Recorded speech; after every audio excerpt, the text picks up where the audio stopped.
Welcome. You have reached review time with Imperial, and today's review is Power Book 3, Raising Kanan, Season 3, Episode 6. Subscribe to the channel, like the video, let's get into it. So after a hiatus, after Episode 5, this is the second half of the season. This was a decent episode to bring it back. It gets right into it. Starts off, of course, we know at the end of Episode 5, Ronnie killed Unique and then rolled him down a hill. Now the actor Joy Badass that plays Unique did come out and confirm that he was surprised that he's surprised his character got rolled off to be killed. But he said his character was originally supposed to be being killed in season 1, but because he developed a fan base, he lasted this long. So he appreciated the role, and that was his confirmation that Unique is dead. However, in Power, if you don't see him on a slab, we can't really put no validity that he's actually dead. So we didn't see him on a slab on this episode. The episode starts off with Unique's girlfriend rolling up on Rock. She know where he live at, where Rock lives at. Everybody seems to know where Rock lives at. And she rolls up on Rock and pulls out the gun. That's just what you see in the trailer. Rock snatches the gun from her, pretty much pulls the gun on her, pretty much saying, "You're not a killer, and the only reason why you ain't dead right now because I know Unique wouldn't want me to do this to hurt you." So from there, after it goes to that scene, it goes to Famous is in the booth with Lou, and this is the song 411 that everybody been talking about that's been following this series for this season, where Famous pretty much releases with him killing Freddie out on this song. So it's gonna be consequences to that. So, but Fame is he's still a kid though. He's like 17 years old, don't really got no true guidance, and he don't have nobody to school him. And Uncle Lou ain't the best person to talk to, because Lou kind of tell him, well, you gotta let it out and express yourself, but not looking at that he pretty much expressing himself on wax, putting truthful information. So Lou wasn't the best person to talk to. Then it goes back to I think her name Priscilla and Rock talking about Unique and saying that they found what they found in the shop that Unique had, and Rock instantly went into Ronnie. Priscilla pretty much not like, nah, she's not Ronnie. Ronnie loves his brother, and he used to take off for Unique all the time. But then Rock looked at her like, yo, things has changed, and if it ain't Ronnie, then whoever it is still out there, take your gun, keep the safety off, and protect yourself. So that took place, and from there,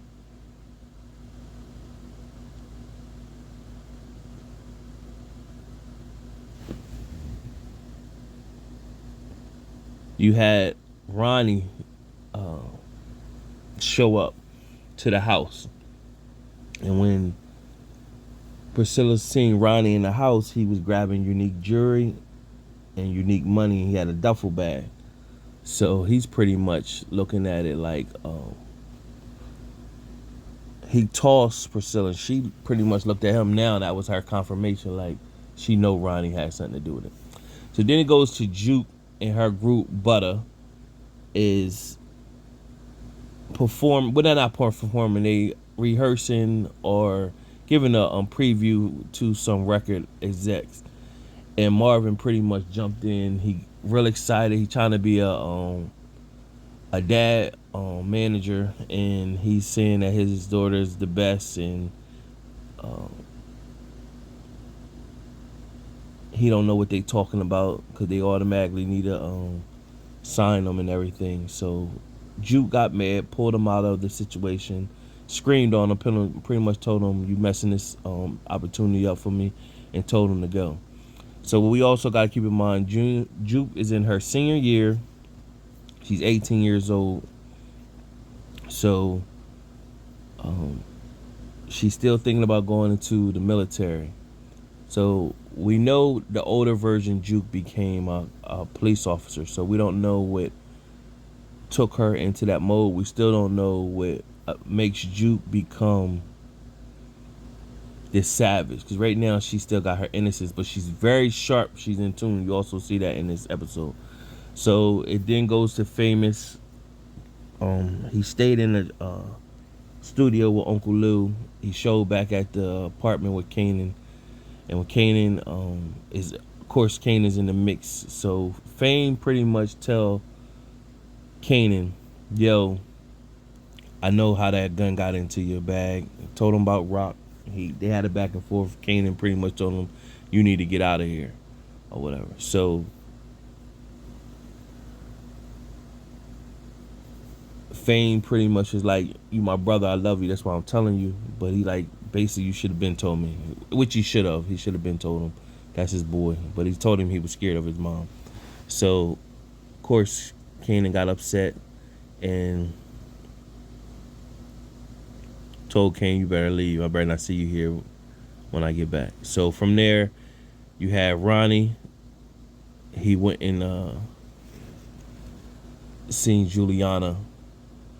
And Juliana looked like she trying to get her back blown out. So we're going to see how that transpired. But she rolled up, pretty much told Ronnie this is between her, nobody else, and only they going to do business. And her cousin, Joaquin, don't need to know about it either. And Ronnie, with his, serial killer looks and presence, pretty much sets the tone all in this episode. So the actor who's playing Ronnie, he's doing a good job on playing this role of Ronnie or whatever. So Ronnie get to work. So after he gets to work, he pretty much now he need a distribution. So that's where Kanan comes into play. So Kanan shows scene where Kanan is pretty much getting his street corner boys and his runners and giving them their where they need to run to. Now the white guy who he took his runner from, I think his name Paul. I'm not really sure. I think his name Paul. He shows up telling Kanan pretty much, hey, I just was supposed to loan borrow my guys. Now they won't even work for me. And Kanan pretty much said, I didn't come get them. They came to me because they're getting paid more. So the guys pretty much said, we ain't working for you. So he was pretty much telling, and Kanan was like, man, I've been putting money in your pocket. You ain't barking at the money I'm putting in your pocket. So he told Kanan pretty much, I could call the boys on you. And then he tried to front on Kanan, but Kanan held his own pretty much. He tried to tell Kanan he's a kid, but Kanan told him some kids be taken down on adults. So Ronnie's watching in the distance. So you see that one kid that everybody thinking is a young ghost, and you see that kid again. So we don't know if that is actually the young ghost, but they made it specifically to focus the camera on that kid, basically showing that, hey, that could be the young ghost. Nevertheless, we'll see how that play out. Ronnie approaches Kanan pretty much telling him like, yo, listen, he recruiting Kanan. Told Kanan he wanted him to come to this party, and Kanan pretty much was like, well, what I need to come to the party for? Ronnie pretty much said, well, everybody will want to be there. So that's the setup for later on in the episode. So from there, you had Howard's situation where Howard is still receiving heat from the feds, but he got the idea, and I think this is going to happen. Howard is going to get a higher position in the precinct. So of course he received some information, and him and Rock end up meeting up in the episode, and Howard pretty much said, yo, Unique did the stuff that we seen at the scene of his shop. It's no way he's just a matter of time before his body comes up, but he's definitely dead, Rock. And so they have a little back and forth, and Rock pretty much told him like she knows he killed his partner, but she pretty much said, "I'm not afraid. I'm just trying to be aware. Basically, I'm looking for the smoke." That's basically. And Patina Miller that plays Rock, she's killing it. She's definitely killing it. She's definitely earning her way. When you think of Monet, Tasha, she's definitely the best actress for this role as the lead woman in these series, compared to Monet and Tasha or whatever in the Power and the Ghost Power series or whatever. She's a phenomenal actress. And so, getting back to the storyline, the social worker shows up to the house, Rock's house, pretty much to visit Kanan. And Kanan jumped in mode. He didn't. He know how to play the game to get the social worker off their back, and had a nice dialogue. And the social worker left. But he did approach his mom, let her know that he did know that she put that gun in his book bag. So that makes their relationship going to get, they're going to become farther and farther apart. So Marvin is upset that he pretty much, what he did with Juke. He felt bad. He talked with Lou at the bar, and Lou just told him, just keep being a dad, man. Keep doing what you're doing. Don't give up. And Lou wasn't drinking, but by the end of this episode, Lou get back on a drunk and pretty much do something real stupid. So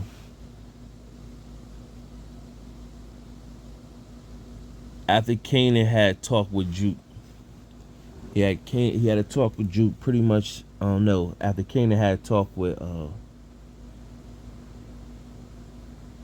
no, I meant Marvin had a talk with Juke, apologizing for what he did, and so from there,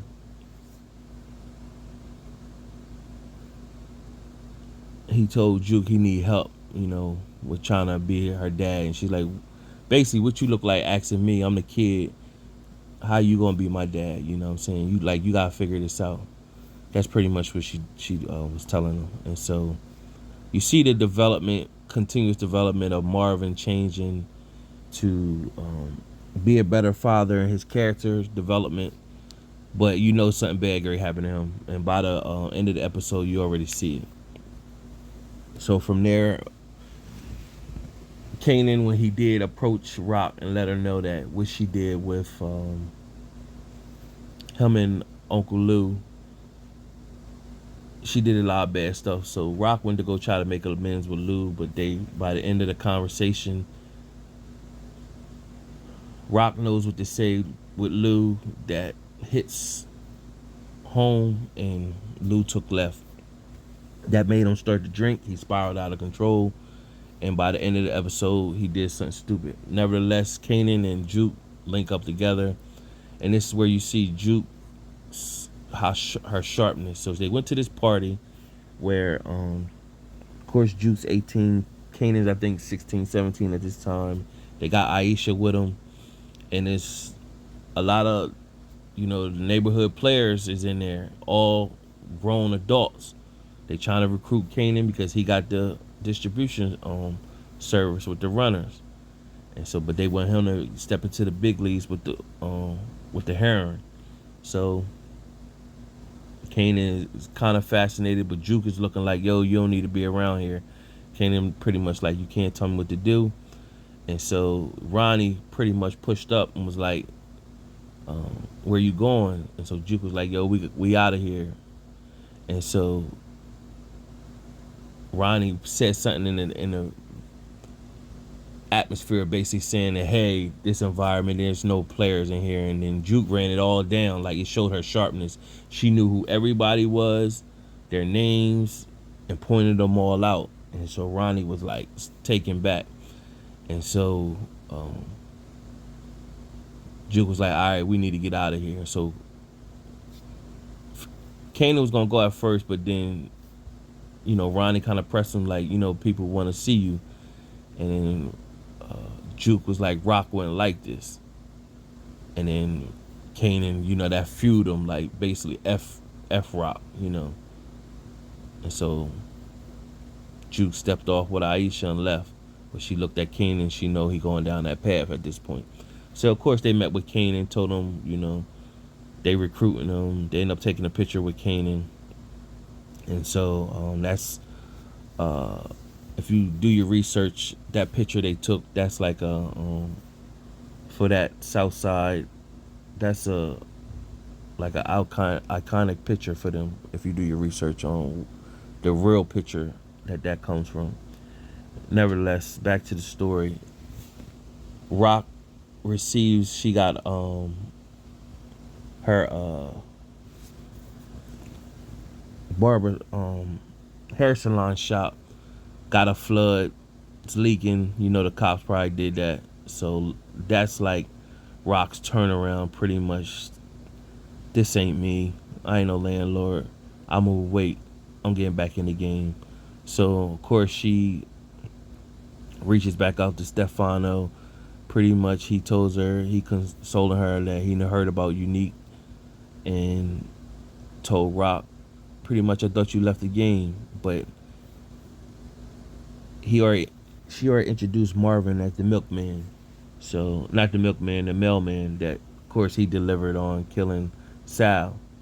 So when he was hesitant, they pretty much said, well, you wasn't hesitant when you needed her to get Sal out of here. And so he said, okay, we're gonna do a trial with you, and pretty much told Rock, it ain't no in and out. This time if you leave, it's only one way out.